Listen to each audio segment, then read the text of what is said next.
I told you that most people, just by following the rules and doing what's expected, actually contribute nothing to human progress? It's a pretty bold idea, right? It comes from a speech by Santiago Matias ALOFOKE. And today we're going to dig into this exact concept. The world isn't built by the people who play it safe. It's built by the dreamers. So let's break down what that actually means. And there it is, plain and simple. The world is for dreamers. Now, this isn't just a feel-good quote you put on a poster. It's making a huge claim. It's saying that everything we value, every skyscraper, every medical breakthrough, every amazing piece of art, none of it came from staying in your lane. Nope, it all started with a dream that went against the grain. All right, to really get this, we have to start with a core belief, a fundamental premise. Our world is, by its very nature, not conformist.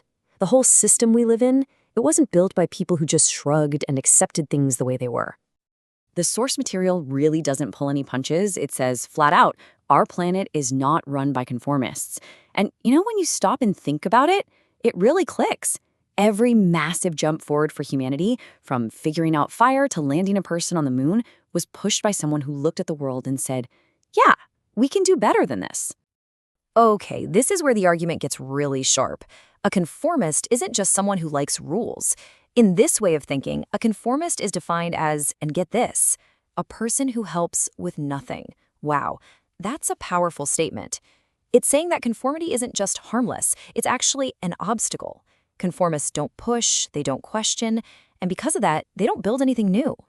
So, if the conformist is a roadblock, what does a world full of them even look like? Well, that leads us straight to the real danger of conformity, a world completely, utterly, without imagination. So let's just play this out for a second. What would actually happen if every single one of us was a conformist? I mean, imagine a version of history where nobody ever questioned anything. The world we'd be living in would be unrecognizable, and definitely not in a good way. The stakes here are just huge. Without dreamers, forget about airplanes, because who would be crazy enough to think a giant metal tube could fly?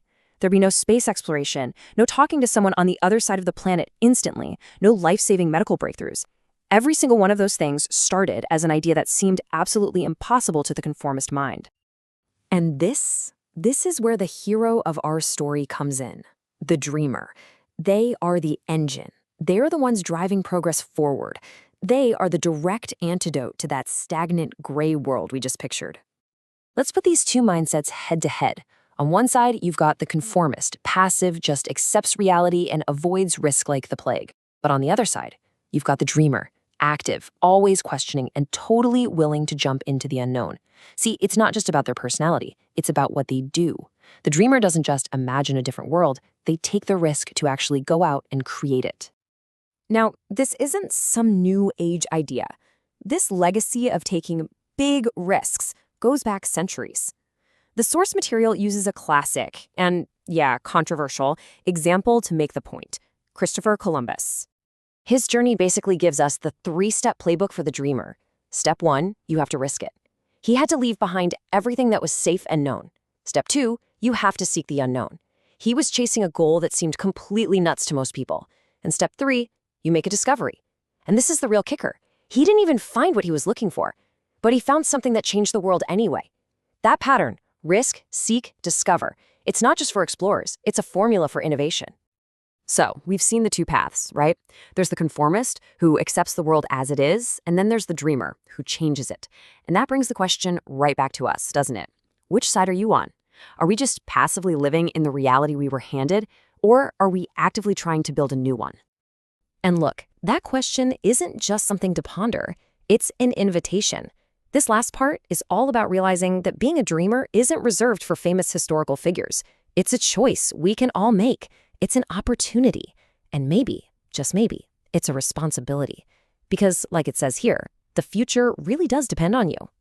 So let's end on this one last powerful thought. The next great discovery is waiting for you. Now, that doesn't mean you have to invent a time machine. It could be something in your community, in your career, in your own life.